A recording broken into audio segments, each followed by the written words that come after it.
Welcome back student, मैं वर्षा Thakur from Krishna institute.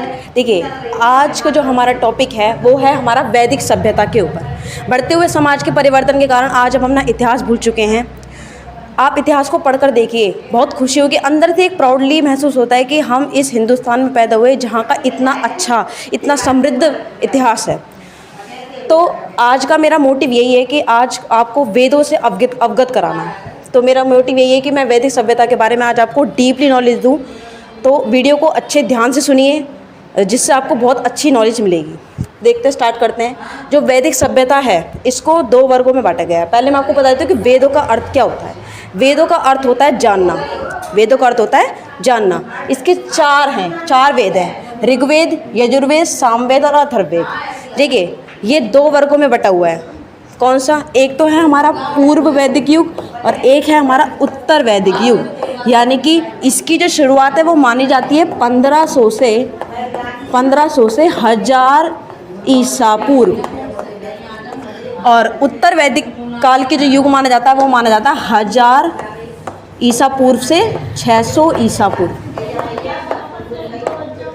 ये इनका बीच का काल माना जाता है, क्योंकि ये दो वर्गों में बटा हुआ है। एक बटा हुआ है पूर्व वैदिक युग जो 1500 से 1000 ईसा पूर्व के बीच में है, और उत्तर वैदिक युग है 1000 ईसा पूर्व से 600 ईसा पूर्व में। चलिए डिटेल में अब आपको ये बता देती हूँ। वेदों के बारे में पता चल गया कि एक ऋग्वेद, यजुर्वेद, सामवेद और अथर्ववेद। ब्राह्मणी ग्रंथ का अर्थ होता है वेदों की टीका है, मतलब जो वेदों के बारे में बताया गया। और सबसे प्राचीनतम जो ग्रंथ है वो हमारा ब्राह्मण ग्रंथ है। दूसरा है आरण्यक। आरण्यक का अर्थ होता है कि वनों में रहकर जो हम ज्ञान प्राप्त करते हैं उसको हम बोलते हैं आरण्यक। उपनिषद को वेदांत भी हम बोलते हैं। इसका अर्थ होता है गुरु के समीप बैठकर लिया गया ज्ञान। देखो, पहले क्या होता था, तपस्या वगैरह कर जो वनों में रहकर ज्ञान प्राप्त करते थे उसको बोलते थे आरण्यक। उपनिषद का अर्थ होता है जिसमें बच्चे शुरू से ही गुरु के समीप रहकर उनके साथ जो है ज्ञान प्राप्त करते थे, इसको ही बोलते थे हम उपनिषद। ये थे हमारे वेदांत। तो अब मैं आगे करके आपको एक एक करके इन वेदों के बारे में डिटेल में आपको बताऊंगी के बारे में। ये सबसे प्राचीनतम ग्रंथ है। क्या चीज़? प्राचीनतम, मतलब कि सबसे पुराना ग्रंथ है। सबसे पुराना ग्रंथ है। ऋग्वेद में 10 मंडल हैं। ये मानव जाति पर लिखा गया पहला ग्रंथ है। देखिए, ऋग्वेद में 10 मंडल हैं। 10 मंडल को आप ऐसे समझ लेना जैसे चैप्टर होते हैं ना हमारे बुक में, इस तरीके के। इसके 10 मंडल हैं। 1028 श्लोक हैं। 1028 श्लोक हैं। 10 मंडल के बारे में आपको मैं थोड़ी बहुत नॉलेज बता दूं तो इसके जो जैसे 10 मंडल 8, 9, 10, देखिए 2 से लेके 7 तक हैं। ये सबसे पुराने मंडल हैं। पुराने मंडल। अच्छा, 8वां मंडल, इसी के तीसरे मंडल में जो है गायत्री मंत्र यहीं से लिया गया है। जो हमारा ऋग्वेद का तीसरा मंडल है यहीं से गायत्री मंत्र लिया गया है। इसके चौथे मंडल से कृषि के मंत्र लिए गए हैं। कृषि के मंत्र। देखिए, जब पहले के समय में कृषियों में जब कीड़े लग जाते थे तो उसके लिए ना एक मंत्र हुआ करते थे जिसमें उन कीड़ों को समाप्त कर दिया जाता था। तो कृषि के मंत्र 10वें मंडल के चौथे मंडल में दे रखा है। 8वें मंडल में ये इम्पोर्टेंट नहीं है इतना। 9वें मंडल में बता रखा है सोमरस के बारे में। सोमरस जो है ये देवताओं के लिए था। इसका जो है इसका पान किया करते थे। ये सोमरस का इसमें जो है डिफाइन कर रखा है इसको। 10वां मंडल सबसे नया मंडल है और ये से बोला जाता है पुरुष सूक्त।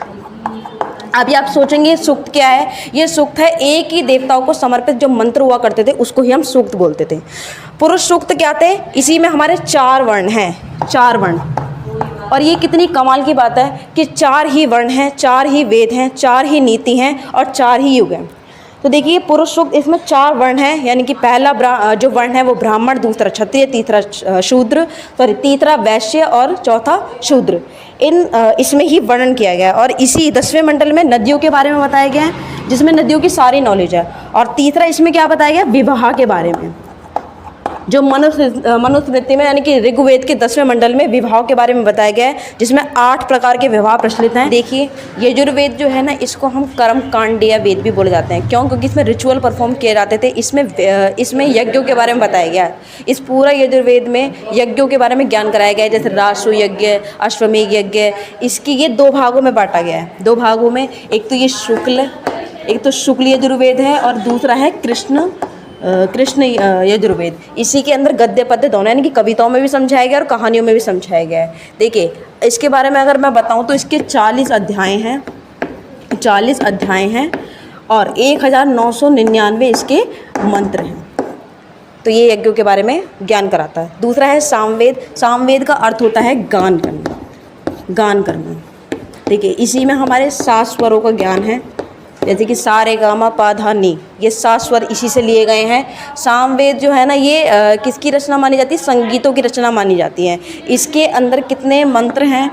1549, यानी कि 1549 इसके मंत्र हैं। इसके सूक्त हैं, सॉरी इसके सूक्त हैं, नहीं मंत्र हैं।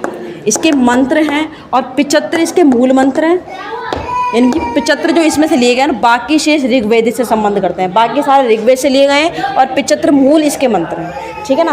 अब मैं बात करती हूँ इसके बारे में, अथर्ववेद के बारे में। अथर्ववेद जो है सबसे मोस्ट इम्पोर्टेंट, क्योंकि अथर्व ऋषि के नाम पे रखा गया है अथर्ववेद। हमारा जादू, टोना, टोटका, भूत प्रेत, इसके बारे में हमें अवगत कराता है।